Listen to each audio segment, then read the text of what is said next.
Hello friends, welcome to automation and robotics YouTube channel. You are with tech talk with Lalitesh. तो आज का जो हमारा टॉपिक है वो ये है कि हम टाइमर्स कैसे क्रिएट करते हैं स्टूडियो 5000 में। तो आगे बढ़ने से पहले अगर आपने मेरा चैनल अभी तक सब्सक्राइब नहीं किया है, वीडियो लाइक नहीं किया है, तो मेरे चैनल को सब्सक्राइब करें, वीडियोज़ को लाइक करें एंड वीडियोज़ को शेयर करें। सो होप आपको मेरी लास्ट वीडियो वीडियो जो भी मैंने अपलोड की थी पसंद आ रही होंगी। सो आज का जो टॉपिक है उसमें यही है कि टाइमर हम कैसे क्रिएट कर सकते हैं, टाइमर्स को कैसे यूज करना होता है। तो प्रीवियस वीडियो में मैंने आपको यही बताया था कि किस तरीके से हम टैग क्रिएट करते हैं। तो इस सॉफ्टवेयर पे काम करने से पहले अगर आपने ये सॉफ्टवेयर अभी तक इंस्टॉल नहीं किया तो मैं आपको फिर से बता देता हूँ कि आपको 3 सॉफ्टवेयर की ज़रूरत पड़ेगी। पहला सॉफ्टवेयर आपको स्टूडियो 5000 सॉफ्टवेयर की रिक्वायरमेंट होगी प्रोग्रामिंग करने के लिए, और सेकंड आपको आरएस लिंक्स क्लासिक की ज़रूरत होगी, और थर्ड सॉफ्टवेयर जो चाहिए वो जो बेसिकली लॉजिक सिमुलेटर चाहिए। मैं आपको दिखा देता हूँ कि देखिए मैंने यहाँ से ये हमारा लॉजिक्स स्टूडियो 5000 लॉजिक सिमुलेटर है, इस तरीके से रहेगा। And R S links classic आपको चाहिए, इसका कॉन्फ़िगरेशन मैं ऑलरेडी वीडियो अपलोड कर चुका हूँ, पार्ट 1 में आपने देखा होगा। देन ये प्रोग्रामिंग सॉफ्टवेयर है। तो लास्ट वीडियो में जो मैंने टैग क्रिएट किए थे वो यहाँ पर भी अभी भी अवेलेबल है। तो आपको मैं एक बार फिर से दिखा देता हूँ। एडिट टैग में जाके ये देखिए सारे टैग मैंने क्रिएट किए हुए हैं। ये काउंटर्स के टैग हैं, ये हमारे यहाँ से डबल इंटीजर के टैग हैं, देन इनपुट स्टार्ट स्टॉप के टैग हैं। देन आप इस तरीके से टैग क्रिएट कर सकते हैं। अगर आपको क्या करना है, ये टैग डिलीट करने हैं तो सीधे आप एडिट टैग पे चले जाइए और जितने भी टैग हैं आप यहाँ से डिलीट कर सकते हैं। जैसे कि मैंने अभी यहाँ से डिलीट कर दिए हैं।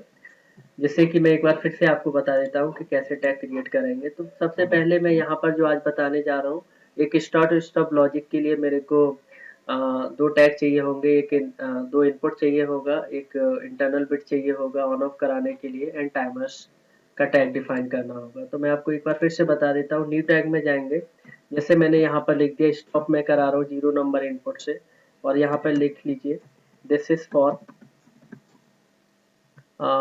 Stop, right. देन ये इंटरनल टैग नहीं है क्योंकि ये एक्सटर्नल टैग है, इसलिए एलाइस लिया। एलाइस फॉर लोकल 3i पे गया क्योंकि 3 नंबर जो मेरे पास अवेलेबल है वो बेसिकली किसके लिए है, इनपुट के लिए है। तो यहाँ पर आप चले जाइए और यहाँ से आप 0 नंबर सेलेक्ट कर लीजिए। देन आपको एक और टैग लेना है, यानी किसके लिए चाहिए, आपको स्टार्ट करने के लिए 1 नंबर इनपुट। एलाइस आप सेलेक्ट कर लीजिए। देन उसके बाद यहाँ पर आप लोकल 3i में चले जाइए और उसके बाद 1 नंबर आप यहाँ से इनपुट ले लीजिए। देन आप इसको डिफाइन कर सकते हैं this is for start. Then एक मेरे को इंटरनल बिट चाहिए क्योंकि मेमोरी बिट आप बोल सकते हैं। तो मैंने यहाँ से सिंपल एक डिफाइन कर लिया मेमोरी। देन यहाँ से आप डिफाइन कर सकते हैं 00। उसके बाद यहाँ से आप बेस ले लीजिए। देन इसको बूलियन आप डिफाइन कर लीजिए। देन आप यहाँ से क्रिएट कर लीजिए। उसके बाद आप यहाँ से चले जाइए टाइमर पर। तो यहाँ से क्योंकि मुझे टाइमर डिफाइन करना है तो आप, क्योंकि यहाँ पर बेसिकली मैं आपको बता दूँ 3 तरह के टाइमर होते हैं। तो मैंने यहाँ से टी ऑन अंडर स्कोर 00 ले लिया। तो क्योंकि मैं टी ऑन भी बताऊंगा, टी ऑफ भी बताऊंगा, आरटीओ, ये 3 तरह के टाइमर होते हैं। मैं तीनों टाइमर्स के बारे में आपको बताऊंगा। तो यहाँ से आप बेस ले लीजिए। देन यहाँ से आप चले जाइए, टाइमर आप डिफाइन कर दीजिए। तो ये टी ऑन टाइमर का मैंने एक एड्रेस बना लिया। इसी तरीके से क्योंकि मैं एक और टाइमर आपको बताऊंगा तो एक मैं यहाँ से टी ऑफ ले लेता हूँ। 00 ले लिया मैंने यहाँ से और ये मेरा टाइमर टैग बना लिया। इसी तरीके से एक मैं आरटीओ टाइमर भी यूज करूंगा, तो आप आरटीओ के लिए भी टैग बना लीजिए आरटीओ 00। देन यहाँ से ये टाइमर ले लिया मैंने। उसके बाद आप यहाँ से मॉनिटर टैग कर लीजिए, देख लीजिए कौन कौन से टैग बनाए हैं। तो एक इंटरनल टैग आपने बनाया है। देन मैंने एक यहाँ से आरटीओ के लिए बना लिया T of and T on. आप इसको एक्सपेंड करके भी देख सकते हैं कि ये प्रॉपर बना है या नहीं बना है। तो देखिए यहाँ से सारे टैग प्रॉपर डिफाइन हो रखे हैं। स्टार्ट स्टॉप भी हो गया। देन यहाँ से आप देखेंगे इंटरनल बिट होगी। अब आपको क्या करना है, एक आउटपुट के लिए टैग डिफाइन करना है। तो दो आउटपुट आप, दो क्या 3 आउटपुट टैग बना लीजिए, बिकॉज 3 तरह की बिट होती है जिससे कि आपको प्रॉपर पता रहेगा। तो आप या तो यहाँ पर एक काम कर लीजिए, मोटर के नाम से टैग बना लीजिए, वो ठीक रहेगा, मोटर 0 एंड एलाइस। देन यहाँ से आप ब्राउज कर लीजिए, लोकल 3O पे चले जाइए। पहले 3i पे था इनपुट के लिए, अभी 3O पे जाना है। देन यहाँ से 0 नंबर मैंने इनपुट सॉरी आउटपुट ले लिया मोटर के लिए। देन एक और टैग ले लीजिए मोटर 01। देन यहाँ से एलाइस पे चले जाइए। देन 3O पे चले जाइए यहाँ से। और मेरे पास 1 नंबर के लिए मैंने टैग ले लिया। देन एक और आउटपुट आप यहाँ से क्रिएट कर लीजिए। तो उसके लिए मैंने यहाँ से सिंपल लिखा MOTOR मोटर 02। देन उसके बाद आप यहाँ से एलाइस ले लीजिए। देन सीधे आप यहाँ से लोकल 3 पे चले जाइए और ये 2 नंबर ले लिया। अब फिर से आप यहाँ से मॉनिटर कर लीजिए। तो 3 जो आउटपुट मैंने डिफाइन किए आप यहाँ पर देखिए, motor 0, motor 1, motor 2 and 2 input हो गए स्टार्ट स्टॉप। 3 जो है टाइमर टैग मैंने ले लिए T on T of RTU के लिए। ठीक है, तो एक इंटरनल बिट हो गया। अब यहाँ से हम शुरुआत करते हैं कि इंस्ट्रक्शन कैसे क्रिएट करते हैं। तो एक स्टार्ट स्टॉप लॉजिक बना लीजिए। तो पहले रैंक चाहिए आपको, एक रंग चाहिए। देन मैंने एक NC ले लिया, देन NO। आप यहाँ से पैरेलल कॉन्टैक्ट ले लीजिए इस तरीके से। देन एक NO इंस्ट्रक्शन ले लीजिए और एक आउटपुट। तो अब यहाँ पर आपको क्या करना है, हमें होल्डिंग लगाना है। तो यहाँ से एक इंटरनल बिट का टैग है, आप ले लीजिए। ये जैसे मेमोरी बिट मैंने ले लिया और इसको आप होल्ड कर लीजिए। ये वाला जो मैं यूज कर रहा हूँ इंस्ट्रक्शन, जो भी NO इंस्ट्रक्शन है स्टार्ट करने के लिए, राइट। और ये वाला जो मैं यूज करने जा रहा हूँ ये मैं किसके लिए, स्टॉप करने के लिए। तो आप यहाँ पे टैग डिफाइन कर दीजिए। इस तरीके से एक स्टार्ट स्टॉप लॉजिक बन गया। अब आप क्या चाहते हैं, आपको टाइमर कनेक्ट करना है। तो यहाँ पर देखिए, सबसे पहले जब यहाँ से स्टार्ट प्रेस होगा तो इंटरनल बिट ऑन होगी, ये होल्ड होगा और इससे मेरा क्या होगा, टाइमर जो इंटरनल बिट ऑन होगी इससे मैं एक टाइमर ले लूंगा। तो ऊपर टाइमर काउंटर वाली प्लेट में चले जाइए और यहाँ से टी ऑन इंस्ट्रक्शन पुल कर लीजिए और यहाँ पर देखिए इस तरह का आ गया। अब ये एड्रेस मांग रहा है, तो आप डबल क्लिक करके जो आपने एक टैग बनाया था टी ऑन, आप डबल क्लिक करके ले लीजिए। देखिए यहाँ पर इस तरीके से आ गया। अब आप यहाँ पे प्रीसेट डिफाइन करना चाहते हैं तो 1 सेकंड के लिए आपको 1000 लेना पड़ेगा और 10 सेकंड के लिए 10,000 लेना पड़ेगा, क्योंकि 1 मिली सेकंड का यहाँ पर क्या होता है, रिजोल्यूशन होता है। आप थोड़ा सा जूम इन कर लीजिए। देन आप क्या है कि टाइमर के अंदर 3 तरह की बिट होती है, enable bit, TT bit and DN bit. Enable का मतलब होता है, इनेबल बिट जब भी कोई भी इनपुट हाई होता है किसी भी टाइमर का तो इनेबल बिट ऑन होती है। TT बिट होता है टाइमर टाइमिंग बिट, जब तक टाइमर टाइमिंग करता है तब तक हाई होती है। देन होता है हमारा डन बिट होता है, जैसे ही टाइमर टाइमिंग कंप्लीट करेगा तो डन बिट हाई होती है। तो यहाँ से आप क्या करेंगे, एक एनो एक एनसी आप यहाँ से ले लीजिए और उसके बाद यहाँ पे क्या करेंगे, यहाँ से एक और इनपुट ले लीजिए और यहाँ से आप और डिफाइन कर लीजिए। तो देखिए यहाँ पे आप क्या करेंगे, टी ऑन अंडर इसको 00 पे जाइए और यहाँ पे सारी बिट आप डिफाइन कर दीजिए एक एक करके। तो देखिए आप कैसे लेंगे वो बिट, यहाँ पर टी ऑन पे जाएंगे, टी ऑन अंडर इसको 00 पे ये सारी बिट यहाँ पे आ गई, इनेबल TTDN। तो देखिए सबसे पहले इनेबल बिट ले लिया। देन यहाँ पे जाएंगे टी ऑन अंडर इसको 00 पे, देन TT बिट ले लिया। देन आप यहाँ से DN बिट ले सकते हैं, टी ऑन अंडरस्कोर 00 में यहाँ से DN ले लीजिए। अब आपको एक एक करके आउटपुट डिफाइन करना है। तो मैंने मोटर के नाम के टैग बना रखे हैं, मोटर 0 हो गया। देन मेरा यहाँ से मोटर, यहाँ से आप 1 ले सकते हैं। देन उसके बाद यहाँ से मोटर 2 ले सकते हैं। इस तरीके से मैंने सारे टैग क्रिएट कर लिए। तो जो भी टैग थे मैंने 3 टैग बनाए थे, 0, 1, 2 मोटर एंड 3 इनपुट। तो मैंने टी ऑन टाइमर से भी कनेक्ट किया है। तो आप देखेंगे किस तरीके से ये ऑपरेट होगा। इस प्रोग्राम को आप सीधे ट्रांसफर कर दीजिए कंट्रोलर में, देन डाउनलोड क्लिक कर दीजिए। तो अब आपको ये भी बताऊंगा कि किस तरीके से ये फंक्शन कर रहा है। तो टी ऑन टाइमर को किस तरीके से इम्प्लीमेंट करते हैं उसके बारे में अभी ये वीडियो में बता रहा हूँ आपको इस वीडियो में। तो आप इस टी ऑन टाइमर को आपको कैसे इम्प्लीमेंट करना है, यूज करना है, आप इजीली कर सकते हैं।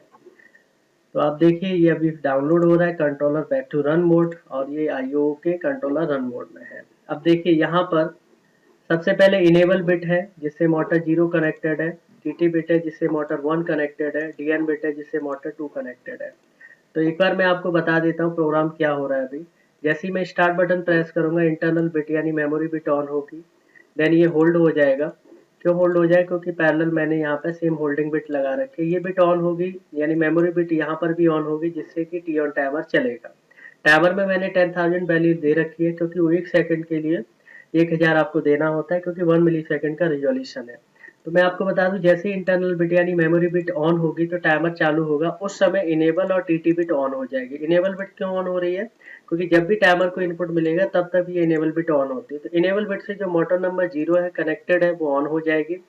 लेकिन साथ में टीटी बिट भी ऑन हो जाएगी, मोटर नंबर 1 भी चलेगी क्योंकि टाइमर चालू हो जाएगा। टी ऑन टाइमर है तो ऑन डिले टाइमर का मतलब होता है जब सप्लाई आप इसको देते हैं ऑन होता है तो ये चालू हो जाता है, डिले देना स्टार्ट कर देता है। अब जो टीटी बिट है इससे जो मोटर 1 है ये कब तक ऑन रहेगी, जब तक टाइमिंग पूरी नहीं हो जाती, यानी जैसे ही 10 सेकंड फिनिश होंगे तो ये जो मोटर है मेरी 1 नंबर बंद हो जाएगी, लेकिन मोटर नंबर 0 अभी भी ऑन ही रहेगी लगातार, क्योंकि इंटरनल बिट जो मेमोरी बिट है वो इनपुट पे ऑन है, यानी टाइमर को इनपुट लगातार मिल रहा है। तो जब भी टाइमर को इनपुट मिलता रहेगा तब तब इनेबल बिट हाई होगी, अगर इनपुट मिलना बंद हो जाता है तो इनेबल बिट लो हो जाएगी।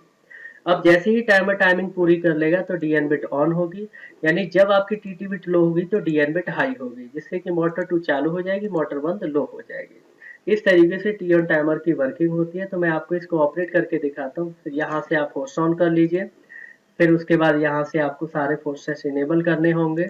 जैसे ही आप फोर्सेस इनेबल करेंगे तो आप देखिए टाइमर टाइमिंग चालू कर रहा है। उसके बाद देखेंगे यहाँ से जब तक टाइमर टाइमिंग कर रहा है टीटी बिट ऑन है, जैसी टाइमिंग खत्म होगी तो देखिए डन बिट ऑन हो जाएगी, टीटी बिट ऑफ हो जाएगी। इसका मतलब ये हो गया कि इनेबल बिट अभी भी ऑन है। वो किस लिए ऑन है, क्योंकि इंटरनल बिट जो मेमोरी बिट है इनपुट पे ऑन है, तो इनेबल बिट ऑन है। और इनेबल बिट से जो मोटर 0 कनेक्टेड है वो हमेशा ऑन रहेगी, यानी टीटी बिट लो कब हो गई, जैसी टाइमिंग खत्म हो जाएगी। यानी अब डन बिट कब तक ऑन होगी, जब तक कि टाइमर का सप्लाई रहेगा, यानी टाइमर के इनपुट पे जब जब तक सप्लाई रहेगी तब तक डीएन बिट भी ऑन ही रहेगी। डीएन एक बार जब हाई हो जाती है तो हाई रहेगी। अब अगर आपको टाइमर की सप्लाई कट करना है तो उसके लिए सबसे पहले तो जो जितने भी फोर्सेस लगे हुए हैं मैं इसको रिमूव कर देता हूँ यहाँ से, disable all the forces. Then उसके बाद आप यहाँ से रिमूव कर दीजिए सारे फोर्सेस, जिससे कि बाकी के दोबारा फोर्सेस आप जनरेट कर सकें। देन अब यहाँ से देखिए मैं देखिए प्रोग्राम में क्या था कि स्टार्ट किया मैंने, मेमोरी बिट ऑन हो गई, ये होल्ड हो गई एंड यहाँ मेमोरी बिट हाई हुई जिससे टाइमर भी चला। अब अगर मुझे इसको स्टॉप करना है तो यहाँ पर फोर्स ऑन करना पड़ेगा। देन उसके बाद यहाँ से देखेंगे इसको इनेबल करेंगे तो देखिए जैसे फोर्स ऑन किया सारी सप्लाई बंद होगी, यानी होल्डिंग ब्रेक होगी, टाइमर की सप्लाई बंद हो गई एंड इनेबल भी बंद होगी, डन भी बंद होगी, क्योंकि टीटी पहले ही बंद होगी तो इसका कोई इफेक्ट नहीं पड़ेगा। इसका मतलब ये होता है कि अगर आप क्या करते हैं कि जितने भी हमने फोर्सेस लगा रखे हैं सारे फोर्सेस आपने लगा दिए एंड सारे फोर्सेस आप रिमूव कर दो। मतलब ये होता है कि जैसे ही आप स्टार्ट करते हैं इस टाइमर को जैसी सप्लाई मिलती है तो इनेबल बिट ऑन हो जाती है, टीटी ऑन हो जाती है। उसके बाद क्या होता है कि जब तक टाइमर टाइमिंग करता है टीटी बिट ऑन रहती है, जैसे ही टाइमर टाइमिंग पूरी कर लेगा डन बिट ऑन हो जाएगी, टीटी लो हो जाएगी। और फिर अगर आप स्टॉप कर देते हैं तो सारी बिट लो हो जाएंगे। ये टी ऑन टाइमर की वर्किंग है। एक बार मैं फिर से आपको दिखा देता हूँ। जैसे ही मैंने यहाँ से सप्लाई दी उसके बाद क्या हुआ देखिए टाइमर चलने लगा, इनेबल बिट ऑन है, टीटी ऑन है। तो जब तक टाइमर टाइमिंग करेगा तब तक टीटी बिट ऑन रहेगी, जैसे ही टाइमिंग खत्म हो जाएगी डीएन बिट ऑन हो जाएगी और टीटी लो हो जाएगी। राइट, अब अगर मैं यहाँ से सप्लाई बंद कर देता हूँ, जैसे अभी तो मैं इसको फोर्स ऑफ कर दूँ, जिससे कि क्या होगा कि होल्डिंग वगैरह ब्रेक भी हो जाएगी ऑफ करने पर। तो यहाँ से देखिए सारे फोर्स से रिमूव हो गए, होल्डिंग हो रखी है, सारा कुछ ओके है। अब अगर मेरे को सप्लाई ऑफ करना है तो स्टॉप वाले बटन को प्रेस करना होगा, उसके लिए मुझे यहाँ से फोर्सफुली ऑफ कराना होगा।